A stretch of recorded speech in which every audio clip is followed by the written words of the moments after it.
it's kind of mitigated just because of the removal of the shotgun timer. It ends up allowing you to kind of do, a lot of people call it the TPU Classic, where you're ramping out and you're able to effectively tarp and shoot at the same time with very minimal amount of exposure. And I think it sort of makes up for the slight change in the range in terms of the tiles and how much damage it does. So the combat's still being very, very, very strong in the current meta, but you can see MXR being able to push in, trying to find the conversion. Is some pressure from above and just goes for it. Gianni Jr. showing why he's not Gianni Sr. being taken down there outside the top placement points for you, and a lot of time wasted in that lobby. Just a dope reaction there to look up and then look straight up or straight ahead of himself. MXR just carrying that whole server. Very unfortunate when this happens. Stink's coming down as well, so that's going to be a very, very hard situation to get out of.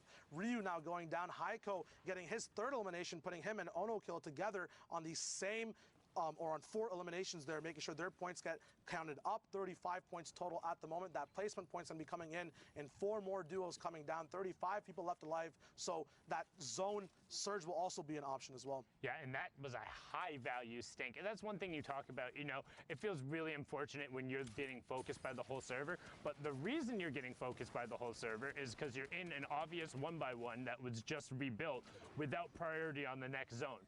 If everyone is going to focus you, it's much easier to just pile in. You can hear the Rift go off left eye, trying to hit it, trying to do everything he can. Will end up finding it there. Storm Surge is active as we have 18 duos left and 34 players, so pretty much everyone has a buddy with them. And then, yeah, absolutely. This is going to be a stacked team-based endgame at the moment. A lot of 4-gun loadouts also coming in together right now. Dan Zizzle going down on Shadow Nades. A lot of multiple high ground tarps. A lot of them go down. Cazorla is going to be up top. 1 Shadow Nade left on Haiko at the moment. Andre going down from Cazorla's high ground pick. He gets finished off. Haiko gets that big reward off of it, the mats, the utility campfires as well for the end game.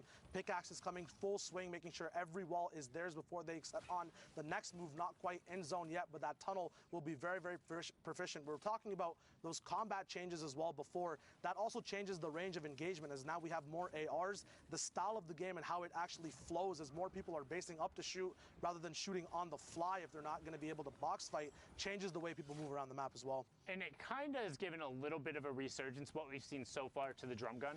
It allows the drum gun to have a little bit more of that mid-range feel to it, to where it is going to out-prioritize the combat shotgun, whereas before the drum gun very much so got forced out in terms of effectiveness as we hit our top 15. So 3 points going over from everyone, because why run a drum gun when you can have an FSA rifle and then the combat? But now there really is kind of a space that's between, like, it's closer to like 4 to 9 tiles where the drum gun just shreds. And even now you can see, boom, tack AR, turn about face, 2 elims right there for Johnny Boy and Cazorla.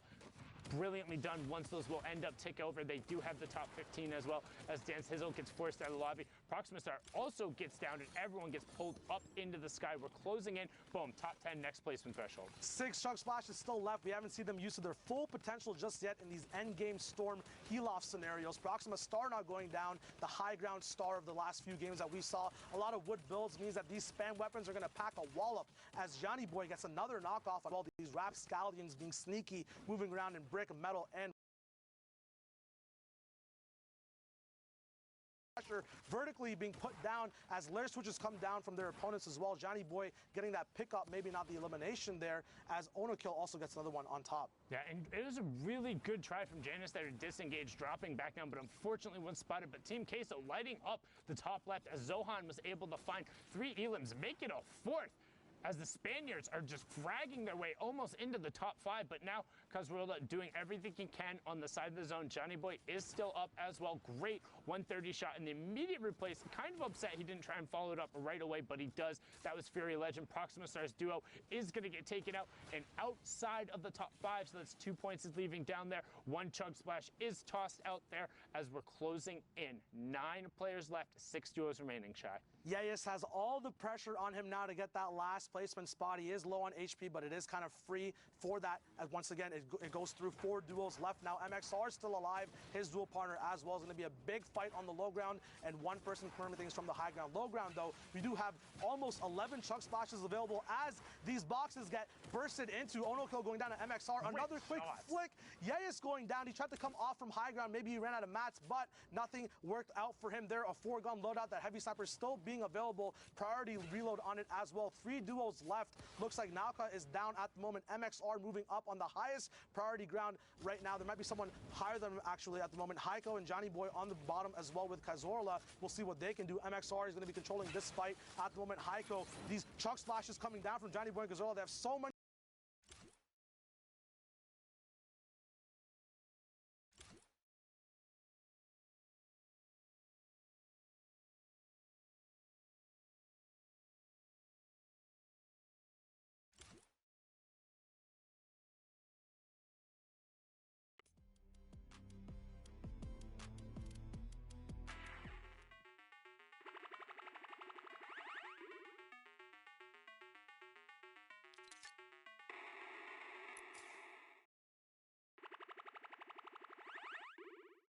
The Siphon, EMXR was not able to close out the match just because he held zone, had the chug splashes, and had everything he needed. And that's something, again, a new mechanic. You can throw it, you can use it on your teammate, but because it's instantaneous HP, it changes what has now kind of been something that's been really solid in the meta for a long time. When you get to endgame, you know, hey, like if a person has a campfire plus bandages, I can do this. Or if I take one tick, I can get a med kit out. Or hey, if I get a Siphon under 50 HP, like I'm guaranteed to close this match out.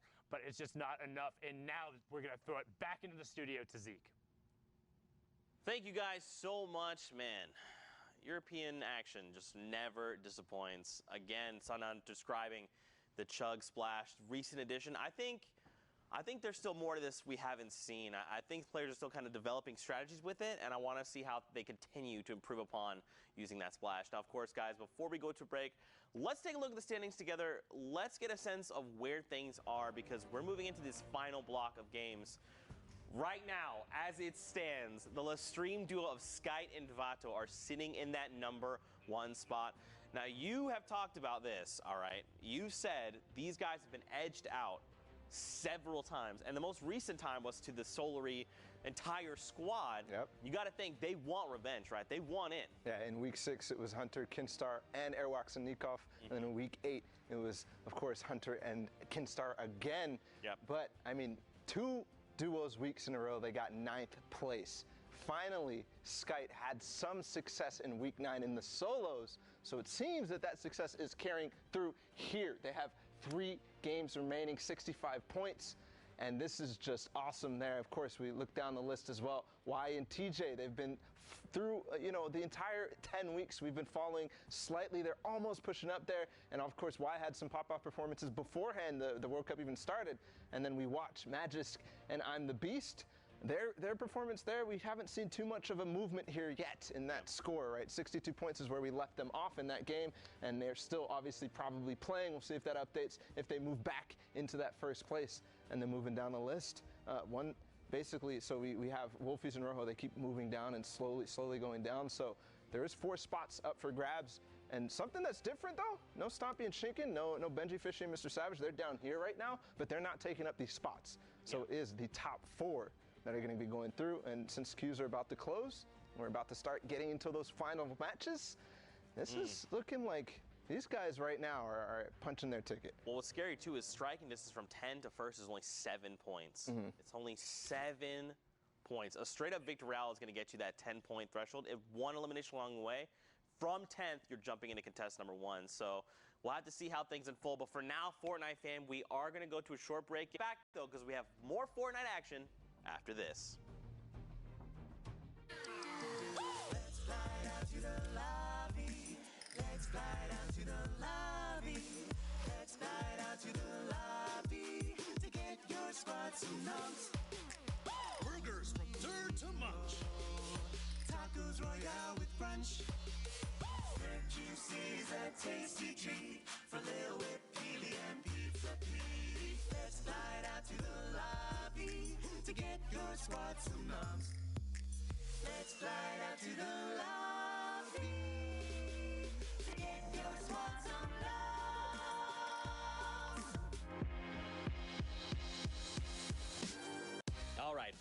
am. We're here for week 9 of the Fortnite World Cup Online Open qualifiers. And just like this solo competition, hopefully these players can take a bite out of the competition and really